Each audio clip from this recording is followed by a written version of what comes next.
कह रही थी हम थाईलैंड शिफ्ट हो रहे हैं। थाईलैंड, मैं तो नाम भी पहली बार सुना है। इंग्लैंड से ट्रेन चलती है ना थाईलैंड की, इंग्लैंड थाईलैंड का बॉर्डर लगता है, मुझे तो पता है ना, बड़े पापा जाते रहते हैं मेरे। पर वो थाईलैंड की चली गई। कह रही थी हम वहीं से हैं, उसके पापा एम्बेसी में काम करते थे इसलिए यहाँ पे आए हुए थे। कहती प्रॉमिस करो मिलने आओगे। मैंने कहा अभी कोई आखिर नहीं गला है, जरूर आएंगे। कहती एयरपोर्ट पिक करने आऊंगी। ओ आसाराम, तू थाईलैंड जाएगा तो एरोप्लेन पे जाएगा? तू पागल हो गया? पता कितना खर्चा होता है? मुझे तो पता है ना, बड़े पापा जाते रहते हैं मेरे। अच्छा कब जाना है? वो मास्टर लगे मेरे कैंट स्टेशन पे, तो ये ट्रेन करा दूंगा। मनचंदे, आसाराम मेरा नाम, मैं क्यों सोचूं प्रैक्टिकल बातें। क्वांग जाए से मिलूंगा थाईलैंड में जाके। कब जाऊंगा पता नहीं, बस जानना है कल। आसाराम मेरा नाम, जाऊंगा एरोप्लेन करा के, जाऊंगा एरोप्लेन करा के, जावांगा एरोप्लेन करा के, जावांगा एरोप्लेन करा के।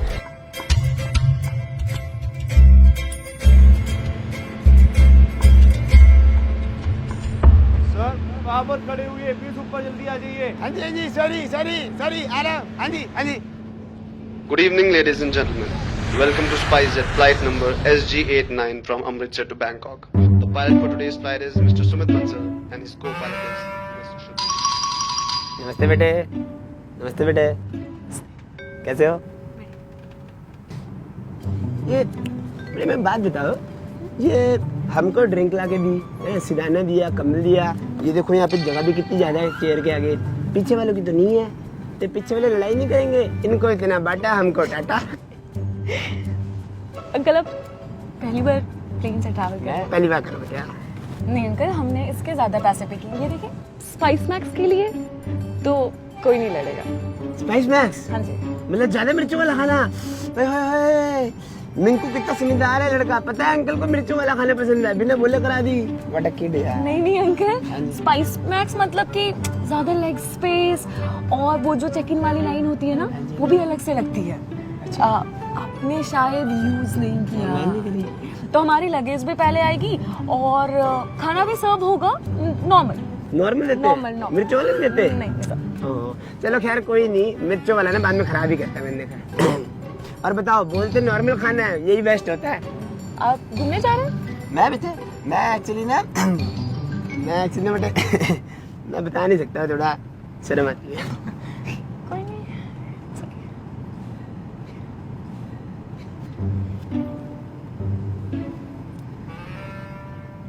मैं ना एक्चुअली अपने बचपन के प्यार से मिलने जा रहा हूँ 35 साल बाद। 35 साल बाद? Oh that's cute. वो भी काफी एक्साइटेड होंगी। हाँ 35 साल पहले बात हुई थी, तब तो बड़ी एक्साइटेड थी, तब मैं एकदम एक्साइटेड थी। 35 साल पहले? तो अब एड्रेस वगैरह तो नहीं है, पर कह रही थी एयरपोर्ट पिक करने आऊंगी, तो दिक्कत भी है, हो जाएगा। 35 साल पहले बात होगी तो ये बात भी 35 साल पहले ही कही होगी। हाँ जी 35 साल पहले कहा था। आपका सेंस ऑफ ह्यूमर अच्छा है। Optimism sounds funny most of the times. Uncle ये ऑप्टिमिज्म नहीं, स्टूपिडिटी है। वो बैंकॉक है, सीपी का इनर सर्कल नहीं कि एक चक्कर लगाया तो दुकान तो पक्का मिल ही जाएगी। कैसे ढूंढोगे? बेटे ये तो मूंगफली का दाना है, मेरी जिंदगी तो ऑप्टिमिज्म का खजाना है। सॉरी बेटे, मेरे को पैदा करने के लिए मम्मी डैडी जी ने जो ऑप्टिमिज्म दिखाया था ना, उसके आगे तो मूंगफली का दाना है। मतलब मैं समझा। इधर आओ, सामने देखो, थोड़ा सा ऊपर देखो, अब इमेजिन करो तो मेरे मम्मी डैडी जी ने जब पहली बार बच्चा पैदा करने की कोशिश करी। एक सेकंड बेटे, एक सेकंड। मम्मी डैडी यार मेरे, ये सब मत इमेजिन करे यार। यार सन 1940 की बात है, तब ऐसे एंजॉयमेंट वाली बात नहीं होती थी, फॉर्मेलिटियां होती थी। है ना? आगे दोबारा तो बेटे मम्मी डैडी जी ने जब पहली बार कोशिश करी तो तुम्हारी बुरारी वाली बुआ पैदा हुई। तो मेरे डैडी जी तो एक चंद से टीचर जी ने सोचा अब बस एक मुंडा हो जाए तो परिवार पूरा हो जाएगा, तो उन्होंने फिर कोशिश करी। इस बार तुम्हारी दरियागंज वाली बुआ पैदा हुई। तो अब हो गए मम्मी डैडी जी और 2 बुआ। डैडी जी ने फिर से सोचा अब बस एक मुंडा हो जाए तो परिवार पूरा हो जाएगा, इन्होंने फिर कोशिश करी। इस बार तुम्हारी कुरुक्षेत्र वाली बुआ पैदा हुई। उसके बाद बेटा परिवार पूरा करने के चक्कर में फगवाड़े वाली बुआ, अमृतसर वाली बुआ, रोहतक वाली, गुड़गांव वाली, रोहिणी वाली, लाजपत नगर वाली, पीतमपुरा वाली, मॉडल टाउन वाली, और 5-6 तो नाम मेरे को याद है ना मम्मी डैडी जी को। 16 बच्चे हो गए बेटे, टेकचंद जी का परिवार नहीं पूरा हुआ। और बेटे 10-12 अटेम्प्ट के बाद तो कैटेगरी वाला बच्चा ये देना छोड़ देता है। मेरे डैडी पता नहीं कौन सी मोटिवेशनल वीडियो देख रहे थे, उन्होंने 17वीं कोशिश करी। क्या बात कर रहे हैं, हम नहीं मानते हैं। अरे यार चुप रहो ना तुम, सुनने दो पूरा। हाँ जी अंकल जी, आप बताइए। 17वीं कोशिश की, फिर आगे?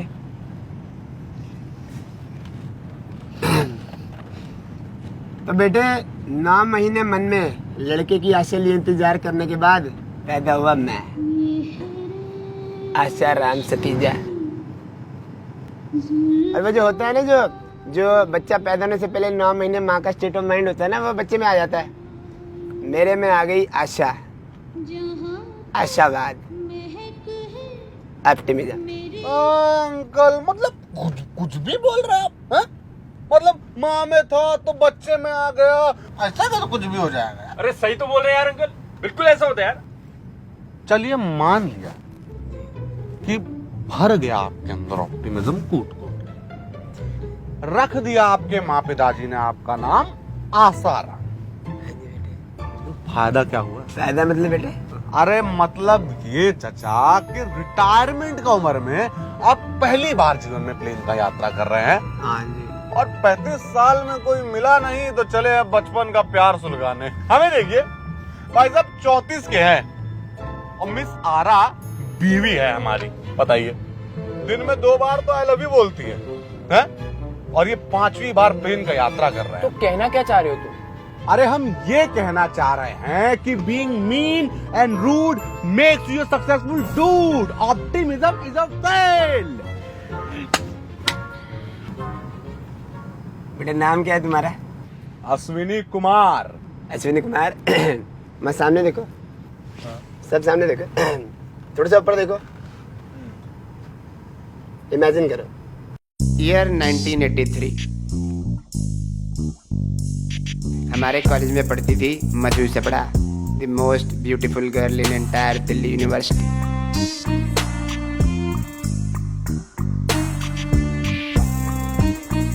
मधु चपड़ा की साइकिल के साथ साइकिल खड़ी करने को मिल जाए लड़के बस इसी में खुश हो जाते थे।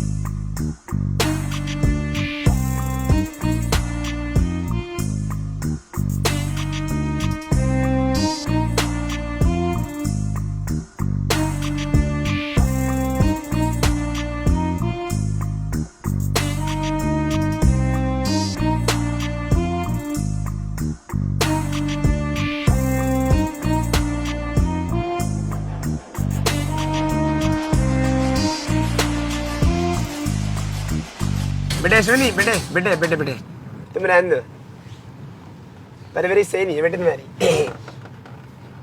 सब लोग आरुषि की इमेजिनेशन में देखो, सामने देखो, थोड़ा ऊपर।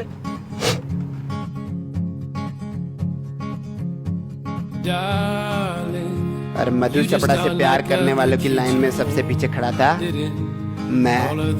लोग कहते थे इंडिया वर्ल्ड कप जीत जाए, एक बार को ये हो सकता है, लेकिन मधु चपड़ा मुझे डेट करे, नॉन पॉसिबल। वो इतनी सुंदर और मैं बस मेरी मम्मी और मनचंदे को सुंदर लगता था। पर मेरा नाम है आशा राम, मैं क्या सोचता प्रैक्टिकल बातें, लेके प्रभु का नाम मैंने बोल दिया उसे जाके।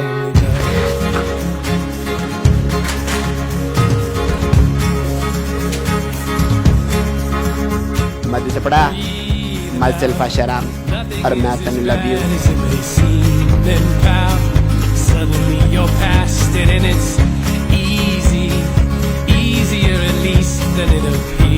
वो हंसी और बोली, Asha Ram you are cute but I have a boyfriend, thank you.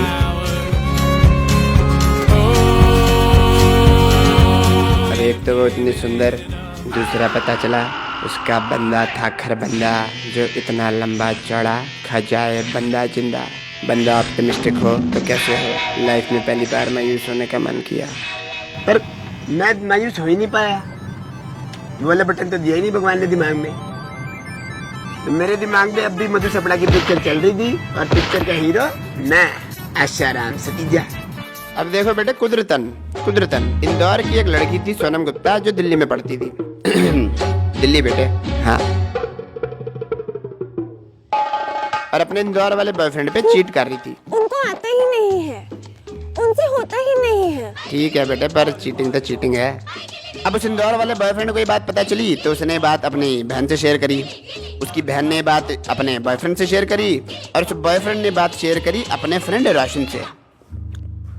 तो रोशन ने अपने दोस्त से पूछा कि उसकी गर्लफ्रेंड का भाई कुछ करता क्यों नहीं उस लौंडे का। तो दोस्त ने बताया कि वो लौंडा है कोई खरबंदा जो इतना लंबा चौड़ा खा जाए बंदा जिंदा। अब वैसे तो ये बात वहीं खत्म हो जाती, लेकिन कुदरतन जब वो ये सब बता रहा था तो वहाँ एक और बंदा भी मौजूद था, मेरा फास्ट फ्रेंड रवि मनचंदा। रोशन रवि के इंदौर वाले मामा का लड़का था और रवि छुट्टियों में उसके पास रहने आया हुआ था। खरबंदा नाम सुनते ही मनचंदे के दिमाग की घंटी बजी। उसने उस लड़की की फोटो ली और दिल्ली आते ही मुझे बताया। और वो और मैं चेक करने निकल पड़े कि क्या है हमारे वाला खरबंदा है। और माँ दी जय, it was our Kharbanda was a गंदा बंदा। खरबंदा। अब बस मधु को ही दिखा के ब्रेकअप कराना था तो मैंने मनचंदे को भेजा मधु को लाने। पर वेट करते करते उस गंदे बंदे को देख देख के मुझे बड़ा गुस्सा आ रहा था। How can you do this to Madhu. मन कर रहा था जाऊँ और सीधे इस खरबंदे को करापटा। पर बेटे, सामने तुमसे 2.5 गुना बड़ा आदमी हो ना तो मन मारना ही प्रैक्टिकल होता है। लेकिन मेरा नाम है आशाराम, मैं क्या सोचता प्रैक्टिकल बातें। लेके हनुमान का नाम मैंने टेक दिया उसे जाके।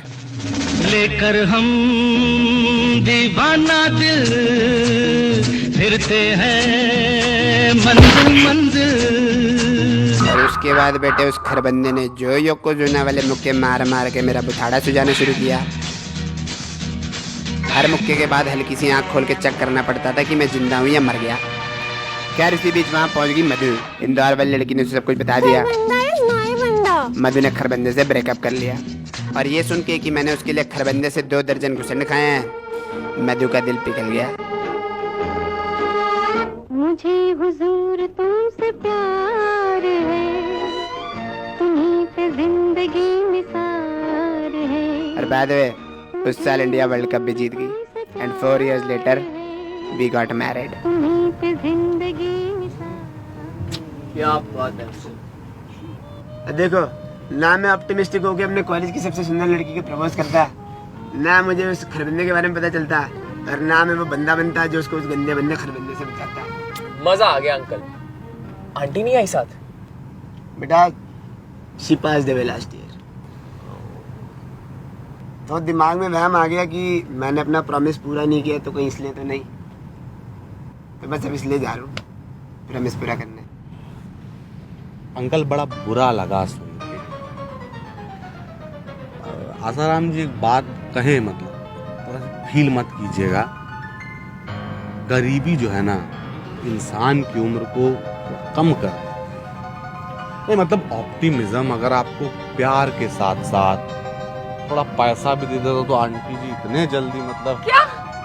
That's so insensitive of you। अरे सच ही तो बोल रहे हैं बेटे। तुम्हारी आंटी की डेथ ना कार एक्सीडेंट से हुई थी। वो सड़क क्रॉस कर रही थी और एक पिए हुए आदमी ने। बाकी बेटे पैसा जो है ना ऑप्टिमिज्म का लीस्ट इम्पोर्टेंट और सबसे गारंटीड आउटकम है। मतलब बेटे वहाँ सामने देखो, ऊपर देखो। अब तुम्हें आसाराम की दुनिया का चक्कर कटा। साल 1991, मधु से शादी हुए 4 साल हो गए। मैं एक जीवन बीमा कंपनी में एजेंट लगा हुआ था। एक दिन ऑफिस से वापस आते हुए सड़क किनारे का आदमी बेहोश पड़ा हुआ मिला। देख के अच्छे घर का लग रहा सी तो सोचा इसकी हेल्प कर देता हूँ और फेवर के रिटर्न में बीमा भेज दूंगा। तो मैं उसे ना घर ले आया, नहलाया धुलाया, अपने साफ कपड़े दिए, खाना खिलाया। पर बीमा बेचने वाला आइडिया हो गया फ्लॉप, क्योंकि बंदा सी कंगला। बंदे का नाम सी प्रकाश नरूला, तो नरूला सी तड़ी पार। 4-5 बिजनेस आइडिया फेल हो गए थे और कर्जा देने वाले पीछे पड़े थे। टेंशन में शराब की गंदी आदत पड़ेगी। बेहोश नहीं पड़ा था, टूने पड़ा था उस दिन सड़क पर। तो नरूले को मैंने एक स्ट्रॉन्ग डोज ऑफ मोटिवेशन दिया। संघर्ष के मैदानों को छोड़ कभी मत भागो तुम। बिना कुछ किए ही जय जयकार नहीं होती, नरुले, कोशिश करने वालों की कभी हार नहीं होती, कोशिश करने वालों की कभी हार नहीं होती। तो बस अगले दिन नरुला निकल पड़ा अपने अगले बिजनेस आइडिया के लिए पार्टनर ढूंढने। पर आधे घंटे बाद वो वापस आया हाथ में 200 रुपए लेके। थोड़ी जेब विच रह गई थी, चलो मैं चलता। और माँ दी जाए इतनी ईमानदारी, बेटे मैं पिघल गया। मैंने डिसाइड कर लिया कि नरुले के आइडिया में मैं ही पैसा लगाऊंगा। क्या अंकल, उसके 4 बिजनेस आइडियाज फेल हो चुके थे, फिर भी आप उसके आइडिया में पैसा लगा रहे थे? बेटे जो पैदा इसलिए हुआ हो कि किसी ने 17 बार कोशिश करी, वो क्या नरुले को जज करता। उसके तो बस 4-5 बिजनेस आइडिया फेल होते हैं। तो बस फिर अगले दिन हाथ में 5000 का लिफाफा लेके और अगले साल वापस आने का वादा करके अगले साल मिल गया जीजा जी। नरुला निकल गया। और अगले साल वो नहीं आया। ओहो, धोखा हो गया अंकल जी। अगला साल निकल गया, अगले का अगला साल निकल गया, बेटे नरुला नहीं आया। नरुला आया 5 साल बाद।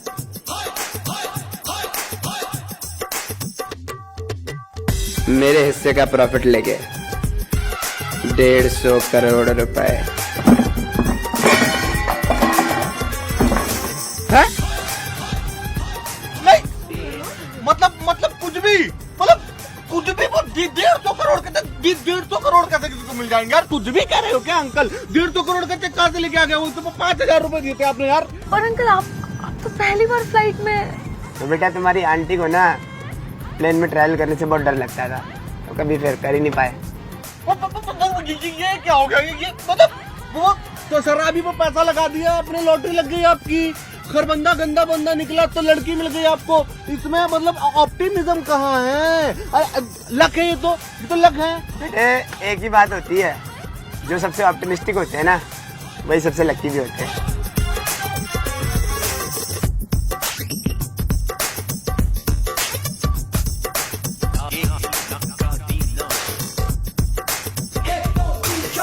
अब बैंकॉक पहुंच के मेरे को क्वांगजे मिली कि नहीं।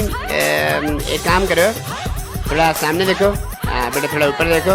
अब इमेजिन करो जैसे ही मैं एयरपोर्ट से बाहर निकला। हे गाइस, वी होप आपको ये वीडियो पसंद आया होगा, और अगर पसंद आया तो इसको लाइक कीजिए और अपने फ्रेंड्स के साथ शेयर कीजिए। And SpiceJet now operates in 8 other destinations, which includes Hong Kong, Colombo, Kabul, Mali, Dhaka, Bangkok, Muscat, and Dubai. So don't forget to upgrade to SpiceMax if you fly to any of these destinations and make your travel extra spicy. And guys, the आम आदमी family का season 3 बहुत जल्द आ रहा है, तो stay tuned.